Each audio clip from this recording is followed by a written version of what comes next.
ರತ್ನಪ್ರಭಾ ಅವರ ಸ್ಟೇಟ್ಮೆಂಟ್ ಆಧರಿಸಿ ರತ್ನಪ್ರಭಾ ಅವರನ್ನ ಕ್ರಾಸ್ ಎಕ್ಸಾಮಿನೇಷನ್ ಮಾಡಿದಾಗ ಚಿತ್ರದುರ್ಗದ ರೇಣುಕಾಸ್ವಾಮಿಯ ಕೊಲೆ ಕೇಸಲ್ಲಿ ಅವರು ಹೇಳಿಕೆ ಕೊಟ್ಟಿದ್ದಾರಲ್ಲ ಅವರು ಆ ಹೇಳಿಕೆಗಳೆಲ್ಲವೂ ಕೂಡ ರೇಣುಕಾಸ್ವಾಮಿ ಮರ್ಡರ್ ವಿಚಾರದಲ್ಲಿ ರೇಣುಕಾಸ್ವಾಮಿ ಪರ ವಕೀಲರಿಗೆ ಪ್ರತಿಕೂಲ ಅಂತ ಅನ್ನಿಸ್ತಾ ಇದೆ. ಅದು ಈ ಹೇಳಿಕೆಗಳೇ ಸ್ಟ್ಯಾಂಡ್ ಆಗಿಬಿಟ್ರೆ ಏನಪ್ಪ ಅಂತೇಳಿ ಒಂದು ಆತಂಕ ಸಹಜವಾಗಿಯೇ ಇರುತ್ತೆ. ಯಾಕಂತ ಹೇಳಿದ್ರೆ ಅಲ್ಲಿ ಯಾವುವು ರತ್ನಪ್ರಭಾ ಅವರು ಏನೇ ಸ್ಟೇಟ್ಮೆಂಟ್ ಕೊಟ್ಟಿರಲಿ, ಈ ಒಂದು ಸ್ಟೇಟ್ಮೆಂಟ್ಗಳು ರೇಣುಕಾಸ್ವಾಮಿ ಕೊಲೆ ವಿಚಾರದಲ್ಲಿ ಈ ಅವರ ಆಪೋಸಿಟ್ ಯಾರಿದ್ದಾರೋ, ಡಿಫೆನ್ಸ್ ಅವ್ರು ಯಾರಿದ್ದಾರೋ ಅವ್ರಿಗೆ ಹೆಲ್ಪ್ ಆಗಿಬಿಡುತ್ತೆ ಅನ್ನೋ ಒಂದು ಅನುಮಾನ ಸಂಶಯಲ್ಲಿ ಮೂಡ್ತಾ ಇದೆ.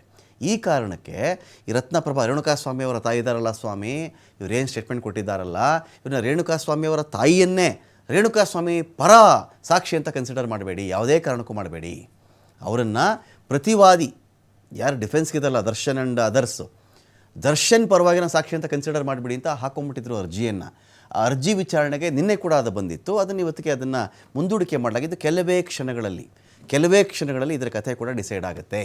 ಮಧ್ಯಾಹ್ನ 3 ಗಂಟೆಗೆ 57ನೇ CCH ಕೋರ್ಟ್ನಲ್ಲಿ ಇದರ ವಿಚಾರಣೆ ಇರುತ್ತೆ. ಪ್ರತಿಕೂಲ ಸಾಕ್ಷಿಯನ್ನಾಗಿ ರತ್ನಪ್ರಭಾ ಅವರನ್ನ ಪರಿಗಣಿಸಬೇಕು ಅಂತೇಳಿ SPP ಅರ್ಜಿ ಹಾಕೊಂಡ್ಬಿಟ್ಟಿದ್ರು. ಕೊಲೆಯಾದ ರೇಣುಕಾಸ್ವಾಮಿಯ ತಾಯಿಯೇ ರತ್ನಪ್ರಭಾ ಮಧ್ಯಂತರ ಜಾಮೀನು ಕೋರಿ ಇನ್ನೊಂದು ಕಡೆ A14 ಪ್ರದೋಷ್ ಅರ್ಜಿಯನ್ನು ಹಾಕ್ಕೊಂಡಿದ್ರು. ತಂದೆಯ ತಿಥಿ ಕಾರ್ಯ ಇದೆ ಸ್ವಾಮಿ, ಮಾಸಿಕ ಕಾರ್ಯಗಳೆಲ್ಲ ಇರ್ತವೆ, ಅದನ್ನು ನಾವು ಮಾಡಬೇಕಾಗಿದೆ, 3-4 ದಿನ ನಮಗೊಂದು ಅವಕಾಶ ಕೊಡಿ ಅಂತ ಕೇಳಿದರು. ಆ ಅರ್ಜಿದು ಕೂಡ ಇವತ್ತೇ ಡಿಸೈಡ್ ಆಗುತ್ತೆ. ಪ್ರದೋಷ್ಗೆ ಬಹುಶಃ ಪ್ರದೋಷ್ ಅವರ ತಂದೆ ತೀರ್ಕೊಂಡಾಗ್ಲಿಂದನೂ ಕೂಡ ಹೈಕೋರ್ಟ್ ಅಥವಾ ಕೋರ್ಟ್ ನಿರಾಕರಿಸಿಲ್ಲ ಇದಕ್ಕೆ. ಅಂದರೆ ಅವ್ರಿಗೆ ಬೇಲ್ ಕೊಡೋಕ್ಕಾಗಲ್ಲ, ಮನೆಗೆ ಹೋಗಬಾರ್ದು, ಆ ಥರದ್ದೆಲ್ಲ ಮಾಡಿಲ್ಲ. ಆ ಒಂದು ಏನು ಆ ಮಾಸಿಕ ಕಾರ್ಯಗಳಾಗಲಿ, ತಂದೆ ತಿಥಿ ಕಾರ್ಯ ಆಗಲಿ, ಇವೆಲ್ಲವಕ್ಕೂ ಕೂಡ ಕೋರ್ಟ್ ಒಂದು ಕಡೆ ಅನುಮತಿ ಕೊಟ್ಕೊಂಡೇ ಬಂದಿದೆ. ಇವತ್ತು ಕೂಡ ಅದರ ಒಂದು ಅರ್ಜಿ ವಿಚಾರಣೆ ಇರುತ್ತೆ. ಇವತ್ತು 57ನೇ CCH ಕೋರ್ಟ್ ಇದರ ವಿಚಾರಣೆ ಕೂಡ ಮಾಡ್ತಾ ಇದೆ. ಇವತ್ತು ಪ್ರಮುಖವಾಗಿ ಏನಿರುತ್ತಪ್ಪ ಹಾಗಾದರೆ, ದರ್ಶನ್ ಕೇಸ್, ರೇಣುಕಾಸ್ವಾಮಿ ಮರ್ಡರ್ ಕೇಸಲ್ಲಿ ಇವತ್ತು ಸಾಕ್ಷ್ಯಗಳ ವಿಚಾರಣೆ ಇರುತ್ತೆ. 57ನೇ ಸೆಷನ್ಸ್ ಕೋರ್ಟ್ನಲ್ಲಿ ಕೊಲೆ ಸಂಬಂಧವಾಗಿ ವಿಚಾರಣೆ ಶುರುವಾಗುತ್ತೆ. ಕೋರ್ಟ್ಗೆ ಹಾಜರಾಗಲಿರೋದು ರೇಣುಕಾಸ್ವಾಮಿಯ ತಂದೆ ಮತ್ತು ತಾಯಿ. ರೇಣುಕಾಸ್ವಾಮಿ ಪೋಷಕರು ಪ್ರಕರಣದಲ್ಲಿ 7 ಮತ್ತು 8ನೇ ಸಾಕ್ಷಿಗಳಾಗಿರ್ತಾರೆ. ಅವನು ಕೇಳ್ತಾರೆ, ನಿಮ್ಮ ಮಗ ಎಷ್ಟೊತ್ತಿಗೆ ಹೋದ, ಯಾವ ಬಟ್ಟೆ ಹಾಕಿದ್ದ, ನೀವು ಅವನಿಗೆ ಫೋನ್ ಮಾಡಿದ್ರಾ, ಅವ್ನು ನಿಮಗೆ ಫೋನ್ ಮಾಡಿದ್ನಾ, ಫ್ರೆಂಡ್ಸ್ ಜೊತೆ ಹೋಗ್ತೀನಿ ಅಂತ ಹೇಳಿದ್ನಾ, ಬೆಂಗಳೂರಿಗೆ ಹೋಗ್ತೀನಿ ಅಂತ ಹೇಳಿದ್ನಾ, ಅವನು ಹೇಳಿದ್ನಾ ಇದನ್ನು, ಅಥವಾ ಯಾರಾದರೂ ಕಿಡ್ನಾಪ್ ಮಾಡಿಬಿಟ್ಟಿದ್ದಾರೆ ಅಂತ ಆತಂಕದೇನಾದರೂ ಹೇಳಿದ್ನಾ, ಊಟ ತಿಂಡಿ ಬಗ್ಗೆ ಅಪ್ಡೇಟ್ ಕೊಟ್ಟನಾ ನಿಮಗೆ, ಅವನೆಲ್ಲಿ ಉಳ್ಕೊಳ್ತಾನೆ ಅಂತ ಏನಾದರೂ ಹೇಳಿದ್ನಾ, ದರ್ಶನ್ ನೋಡ್ಕೊಂಬರ್ತೀನಿ ಅಂತ ಹೇಳಿದ್ನಾ, ದರ್ಶನ್ ಕರ್ಕೊಂಡೋಗಿ ದರ್ಶನ್ ಯಾರೋ ತೋರಿಸ್ತಾರಂತೆ ದರ್ಶನನ್ನು ಏನಾದರೂ ನಿಮ್ಮ ಮಾಹಿತಿ ಕೊಟ್ಟಿದ್ನ, ಏನು ಬೇಕಾದ್ರೂ ಕೇಳಬಹುದು.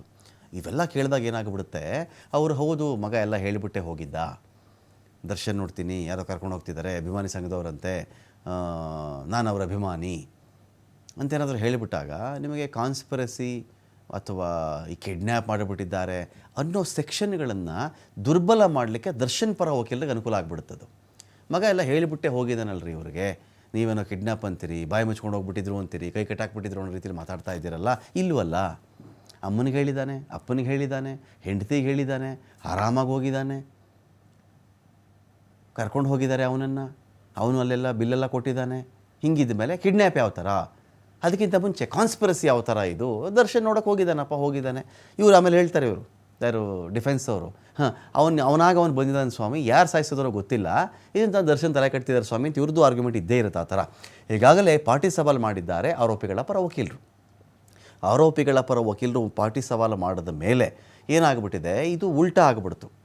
ರೇಣುಕಾಸ್ವಾಮಿ ಅವರ ತಾಯಿ ಪೊಲೀಸರ ಮುಂದೆ ಕೊಟ್ಟಂಥ ಸ್ಟೇಟ್ಮೆಂಟ್ಗೂ, ಕೋರ್ಟ್ ಮುಂದೆ ಕೊಟ್ಟಂಥ ಸ್ಟೇಟ್ಮೆಂಟ್ಗಳಿಗೂ, ಮಹಜರು ಸಂದರ್ಭದಲ್ಲಿ ಕೊಟ್ಟಂಥ ಸ್ಟೇಟ್ಮೆಂಟ್ಗಳಿಗೂ, ಪೋಸ್ಟ್ಮಾರ್ಟಮ್ ಸಂದರ್ಭದಲ್ಲಿ ಕೊಟ್ಟಂಥ ಸ್ಟೇಟ್ಮೆಂಟ್ಗಳಿಗೂ ವ್ಯತಿರಿಕ್ತವಾದಂಥ ಹೇಳಿಕೆಗಳು ಪಾರ್ಟಿ ಸವಾಲು ಮಾಡಿದಾಗ ದರ್ಶನ್ ಪರ ವಕೀಲರು ರೇಣುಕಾಸ್ವಾಮಿ ತಾಯಿನ ವಿಚಾರಣೆ ಮಾಡಿದಾಗ ಹೇಳಿಕೆಗಳು ಅದಲು ಬದಲಾಗ್ಬಿಡ್ತು. 1-2 ಪ್ರಶ್ನೆಗಳಲ್ಲ, ಸುಮಾರು 8 ಪ್ರಶ್ನೆಗಳಲ್ಲಿ ಅದಲು ಬದಲಾಗ್ಬಿಡ್ತಲ್ಲ.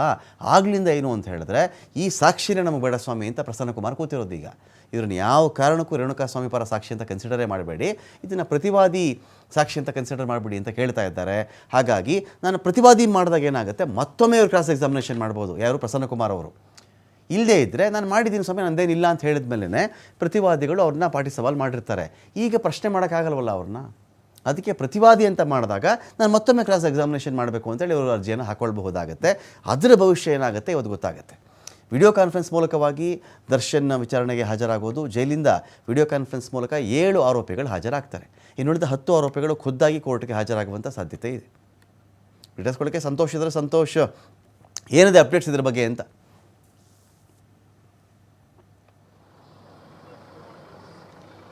ರಮಾಕಾಂತ್, ಏನು ನಿನ್ನೆ ಟ್ರಯಲ್ಗೆ ಸಂಬಂಧಪಟ್ಟ ಹಾಗೆ ಅರ್ಜಿಯನ್ನು ವಿಚಾರಣೆ ಮಾಡಿ ಇವತ್ತು ಅರ್ಜಿಯನ್ನು ನ್ಯಾಯಾಲಯ ವಿಚಾರಣೆಗೆ ಮುಂದೂಡಿಕೆಯನ್ನು ಮಾಡಿತ್ತು. ಇವತ್ತು ಅರ್ಜಿಯನ್ನು ಕೈಗೆತ್ತಿಕೊಂಡು ಮಧ್ಯಾಹ್ನದ ನಂತರ 3 ಗಂಟೆಗೆ ಅರ್ಜಿಯ ವಿಚಾರಣೆಯನ್ನು ನಿಗದಿ ಮಾಡಿರುವಂಥದ್ದು. 3 ಗಂಟೆ ನಂತರ ಅರ್ಜಿ ವಿಚಾರಣೆ ಬಳಿಕವಷ್ಟೇ ಏನೆಲ್ಲ ಇವತ್ತಿನ ಡೆವಲಪ್ಮೆಂಟ್ಸ್ಗಳಾಗುತ್ತೆ ಅಂತ ಗೊತ್ತಾಗುವಂಥದ್ದು.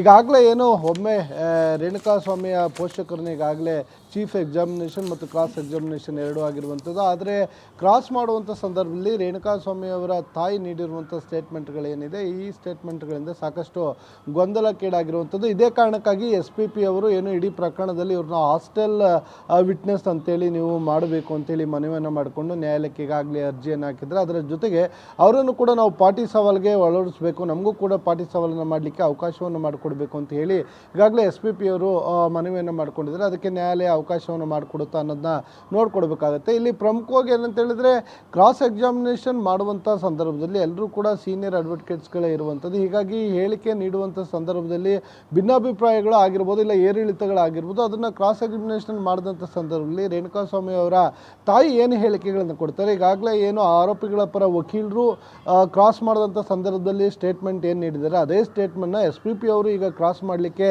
ಅವಕಾಶಗಳು ಸಿಕ್ಕಿ ಕ್ರಾಸ್ ಮಾಡಿದಂಥ ಸಂದರ್ಭದಲ್ಲಿ ಕೇಳಿದಾಗ ಅದೇ ಸ್ಟೇಟ್ಮೆಂಟನ್ನು ಕೊಟ್ಟಿದ್ದೇ ಆದರೆ ಆ ಸಾಕ್ಷಿ ಹಾಸ್ಟೆಲ್ ವಿಟ್ನೆಸ್ ಅಂತಲೇ ಹೇಳಬೇಕಾಗತ್ತೆ. ಇಲ್ಲ ಒಂದು ವೇಳೆ ಇವರು ಕ್ರಾಸ್ ಮಾಡುವಂಥ ಸಂದರ್ಭದಲ್ಲಿ ಗೊಂದಲಕ್ಕೊಳಗಾಗಿ ನಾನು ಈ ಉತ್ತರವನ್ನು ಕೊಟ್ಟಿದ್ದೇನೆ, ಅದೆಲ್ಲ ಇದೇ ಉತ್ತರ ಅಂತ ಹೇಳಿ ಅವರೇನಾದರೂ ಹೇಳಿದ್ದೆ ಆದರೆ ಮತ್ತೆ ಪುನಃ ಅವರು ಕ್ರಾಸ್ ಮಾಡಲಿಕ್ಕೆ ಅವಕಾಶಗಳನ್ನು ಕೇಳ್ಬೋದು. ಹೀಗಾಗಿ ಈಗಲೇ ಯಾವುದೇ ರೀತಿಯ ಒಂದು ನಿರ್ಧಾರಕ್ಕೆ ಬರಲಿಕ್ಕೆ ಆಗೋದಿಲ್ಲ. ಇದರಲ್ಲಿ ಈ ಪೊಲೀಸರ ಮುಂದೆ ತನಿಖಾ ಸಂದರ್ಭದಲ್ಲಿ ನೀಡಿದಂಥ ಏನು ವಿಟ್ನೆಸ್ ಸಾಕ್ಷಿಗಳೇನಿತ್ತು, ಆದರೆ ಕ್ರಾಸ್ ಎಕ್ಸಾಮಿನೇಷನಲ್ಲಿ ಅದಕ್ಕೆ ಕೆಲವು ಪ್ರಶ್ನೆಗಳಿಗೆ ಉತ್ತರ ಕೊಡುವಲ್ಲಿ ವಿಫಲರಾಗಿದ್ದಾರೆ ಅನ್ನೋದಿರುವಂಥದ್ದು. ಹೀಗಾಗಿ 3 ಗಂಟೆ ನಂತರ ಅರ್ಜಿ ವಿಚಾರಣೆ ವೇಳೆ ಏನೆಲ್ಲ ಬೆಳವಣಿಗೆಗಳಾಗುತ್ತೆ ಅನ್ನೋದನ್ನ ಕಾಯ್ದು ನೋಡಬೇಕಾಗುತ್ತೆ. Ramakant, thank you Santosh.